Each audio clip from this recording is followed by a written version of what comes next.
Major April Bumpers. And what do you do for the Army?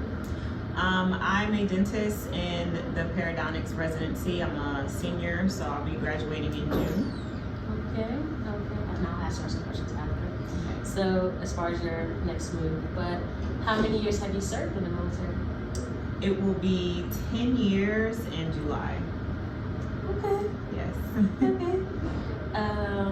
So my next question would be, how has the Army helped you to now be in your residency and as a dentist?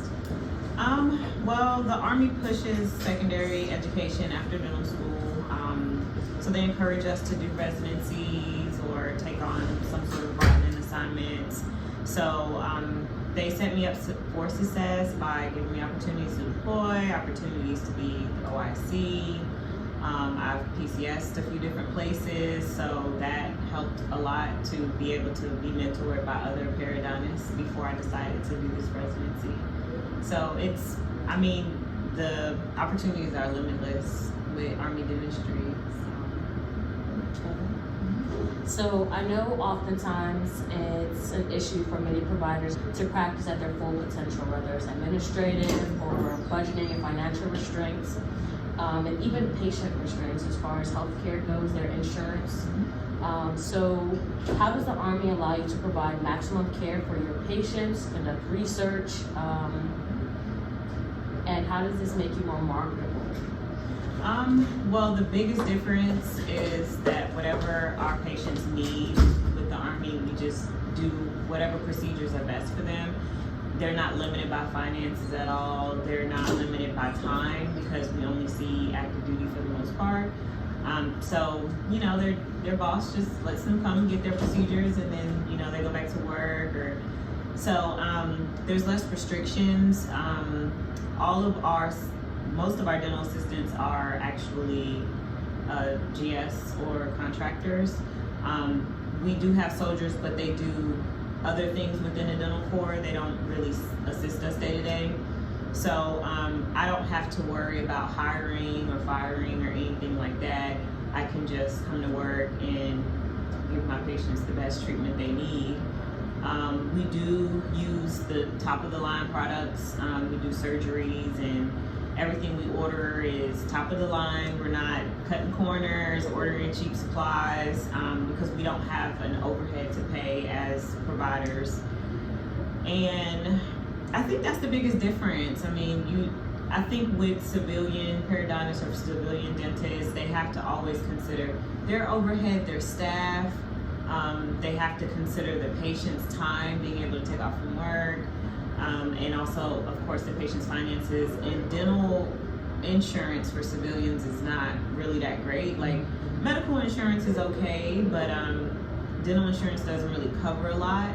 So for our soldiers, we're able to give them whatever. There's no dental insurance, with them. So I think that's one thing I enjoy. I'm not driven by making money off of the cases. I'm not driven by time, like how much time the patients have. It's just whatever the patients need, that's what we're focused on. Okay. So how does your Army experience help you to be more marketable when it comes to retirement? So how does the Army help you to reach your retirement goals?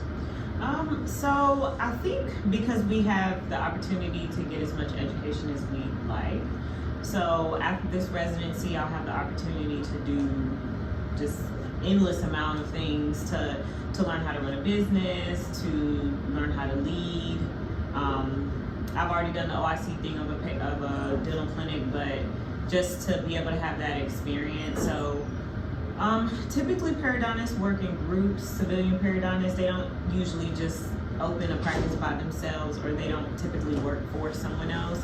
So the marketable thing, if I wanted to join a group practice, I'm sure that they would highly prefer someone who has all of the leadership skills. With the Army, you can take finance classes, business classes. So I plan to do all of that before it's time to retire. I got 10 years, so I'm gonna take full advantage of all of that. And I know how to work with a team and work with a large group of people, which is something that I feel like other civilian dentists may not have that experience because it's usually a small little clinic. But I know how to work with people, different backgrounds and everything. So I think if I wanted to join a group, I know we get emails all the time asking us, are you getting out? Because we would love for you to join our practice. So I think we're highly marketable from the dental board. So tell me, what do you love most about your job? The surgeries. It's something I've always been interested in because I was a general dentist for 7 years. So being able to now do surgeries, there's some of our surgeries like instant gratification, and some of them we follow the patients for a year or so, and we're able to see, especially like if a patient has periodontal disease, it's very painful, gum disease.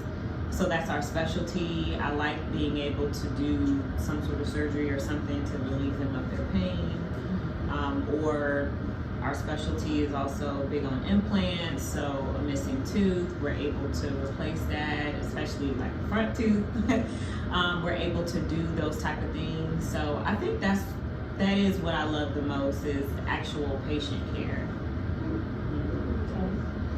Okay. And if you had the chance to do it all over again, what would you do differently? If you would do anything differently, and why? I feel like you love that. I do. I love my job. Like, as far as HPSP, I would do that over and over again. I'm a big advocate for it, especially because dental school is very, very expensive. So that, no regrets. I probably would do the residency earlier in my career. I probably wouldn't wait 7 years. It was hard to go back to school at first, and I've kind of gotten used to it now, but that first year was a struggle to like study and everything. So that's probably the only regret. But then I'm not really a regrets person. I feel like everything happens when it's supposed to. So there are other things that I'm like, if I had done that earlier in my career, I wouldn't have the opportunity to deploy, wouldn't have the opportunity to be stationed overseas and things like that. So I don't know if I have true regrets, but that I probably should have went to school earlier. But everything happens for a reason. Yeah. I definitely believe that. So, any last words for those aspiring to fill your shoes? What do you have to tell people who want to do HPSP or have no idea what the Army life is like, or just want to be a dentist? I would say start early. If you're interested in dentistry, start getting involved with that kind of stuff in undergrad. So that you know what classes to take, you know what clubs or organizations to join, you have to shadow and stuff like that. So if you start early, I'm a big believer that anyone can be a doctor, but you have to be a hard worker. You just have to. Like, there's times you're gonna have to sacrifice doing certain things. Maybe it's hanging out with your friends, or I don't know, you don't want to take the hard classes all at once, but sometimes you have to. So if you start early and you kind of have a plan for what you'd like to accomplish, then I feel like anyone can be a dentist or a doctor in general. But HPSP is another thing you got to start early. When I was doing HPSP, it was 2008.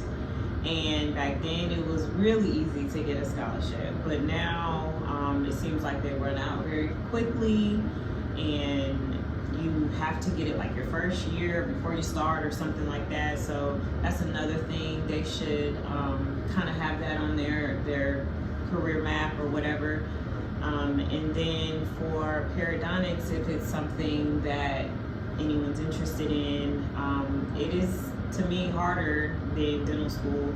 It's a lot of, work, and again, you have to plan ahead, but it's worth it. It's gratifying.